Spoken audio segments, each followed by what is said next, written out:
Incroyable là, les gars. Incroyable. Regardez-moi ce match. Mais c'est quoi ce match? Incroyable. Du haut niveau. Voilà le vrai football, les gars. Voilà le vrai football. Du haut niveau, ça respire, ça sent le talent, ça sent, tu vois, ça sent l'excellence. C'est incroyable, les gars. C'est incroyable ce match. J'ai pas aimé le match nul. J'ai pas aimé le match nul, bien sûr. Mais ce match reste quand même incroyable. Oh, les Barcelonais, vous attendiez une défaite, les gars. Ils attendaient une défaite chez nous. Voilà. Ils attendaient une défaite de la part merde, je sais même pas quoi dire. Ce match, il est incroyable. Les Barcelonais, ils souhaitaient la défaite du Real Madrid. Mais finalement, ils ont appris le football. Ils ont appris comment jouer le football. Ils ont appris c'est quoi le bon football. Et ils ont vu ça aujourd'hui. Ils ont regardé du bon football. Qu'ils n'arrivent plus à produire ces nuls. Nuls à chier qu'ils sont.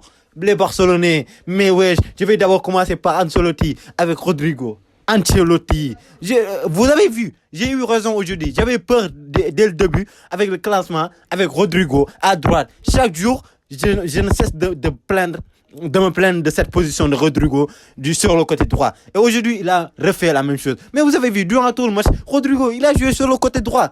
Sur le côté gauche du moins avec Vinicius. Et ça a provoqué quoi, les amis? Durant tout le match, on n'a eu aucune action durant presque avant que Brahim Diaz ne rentre, bien sûr. Durant l'heure de jeu, durant plus de 70 minutes, on n'a eu aucune action sur le côté droit. Parce que Rodrigo n'était pas là-bas. On était en infériorité numérique sur ce côté, les gars. On était en infériorité numérique sur ce côté. C'est le problème, les gars. Et je l'ai dit la dernière fois. Allez regarder mes dernières vidéos. Je dis toujours, quand tu es en infériorité numérique sur une zone, face à une grosse équipe, face à de grandes équipes comme Manchester City, ça se paye cash. Ça se paye cash. Et on l'a vu. Dès la rentrée de Brahim Diaz, le jeu a changé. En fait, le match, la physionomie du match a complètement changé. On a vu le Real Madrid qui commençait à attaquer sur la droite. Sur la droite, les gars. Et c'est ça.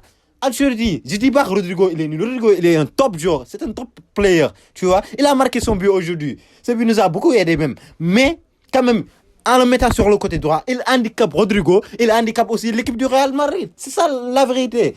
Mieux vaut même le laisser sur le banc. Comme il a fait aujourd'hui. Quand il sort Vinicius, il met Rodrigo sur le côté gauche et il va être performant, il va être, tu vois, il va être chaud, il va être bien sur ce côté, il va se sentir à l'aise, il va fournir une belle performance, mais le mettre sur le côté droit, c'est juste pénaliser tout le monde, Rodrigo, y compris l'équipe.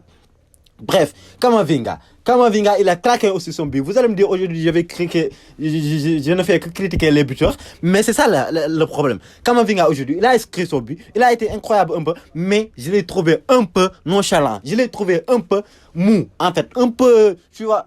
Camavinga, il n'était pas trop chaud aujourd'hui, il courait pas vite, il était un peu paresseux, je sais pas quoi, mais regardez les deux buts qu'on a encaissés. La frappe de Guardiola et la frappe de Phil Foden.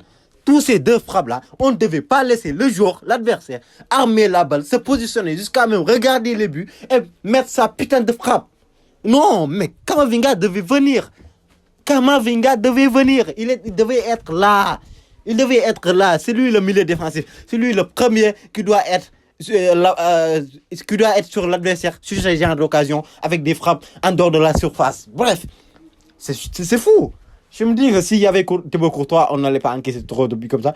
Mais bref, il était là l'année passée, on a encaissé 4. Wesh. Mais l'une ne pouvait rien sur ce but. Regardez-moi. Et aussi sur le premier but de Bernardo Silva, ce nez de merde. Non, je déteste pas, mais j'ai envie de le tabasser.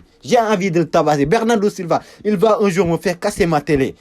Bernardo Silva, un jour, il va me faire casser la télé, il me casse les couilles ce jour. Il est intenable, il est inarrêtable sur le terrain. C'est impossible de lui choper la balle. Bref, wesh. C'est incroyable ce match. C'est incroyable ce match. Et Rudiger, oh là là, j'adore Rudiger. Rudiger, il ne fait qu'une bouchée d'Haaland.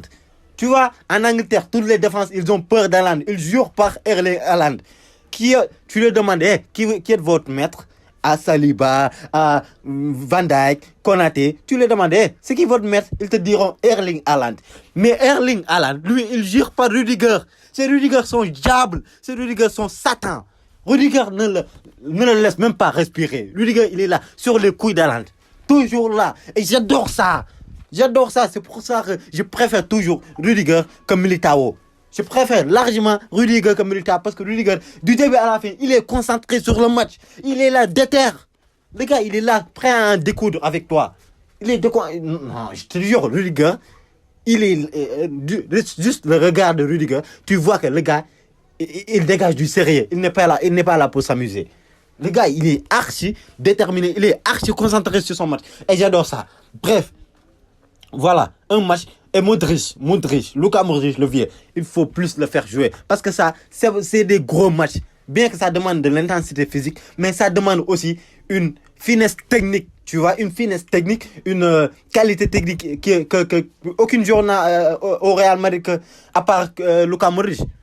Aucun joueur n'a la qualité, n'a la qualité, oui. La qualité technique de Luka Modric. Oui, je perds mes mots. Mais Luka Modric, il doit jouer sur ce genre de match parce qu'on l'a vu dès son rentrée. Il joue devant, parce que lui, il joue devant. Tu sais, Kroos, lui, c'est un joueur qui est derrière, qui essaye d'organiser le jeu et tout. Mais Modric, c'est un joueur qui voit toujours devant, tu vois, qui voit toujours devant, qui essaie de jouer toujours devant dans la profondeur et tout. Alors que Kroos, il est là pour, tu vois, organiser, faire des traversales et tout. Bref, incroyable le match. Incroyable. Les deux meilleures équipes au monde en ce moment. Bien sûr, le Real Madrid est la meilleure équipe au monde. Le Real Madrid, c'est la première équipe au monde. Mais c'est la première meilleure équipe au monde. Suivi de Manchester City, voilà, bien sûr. Mais c'est les deux meilleures équipes au monde. Et je dis que qu'importe l'équipe qui va se qualifier entre ces deux, va remporter la Champions League. Et ça va être le Real Madrid, les gars. Ça va être le Real Madrid. On n'a pas peur. À l'Etihad, on va venir à l'Etihad, les citizens, les alcooliques que vous êtes, les alcooliques de merde, bandes d'alcooliques. On va venir à l'Etihad et on va vous défoncer la gueule. On va vous tabasser chez vous. C'est vous, je vous dis, chez vous, les gars. On va le faire chez vous. Allez les gars. Ici c'est Madrid, bébé. Ici c'est Madrid. On n'est pas Cédric Doumbé. Voilà. On sait ce qu'on doit faire. On sait ce qu'on vaut, nous. Voilà. On n'est pas Cédric Doumbé, nous. Ici c'est Madrid. Coup de pied. On va mettre des coups de pied aux fesses.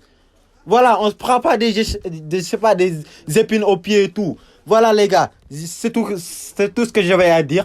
Incroyable le match, incroyable la top performance de la part des joueurs du Real et tout. Je m'en fous des joueurs du City, mais au match retour, on va aller tabasser chez eux. Je vous le dis, je vous le promets.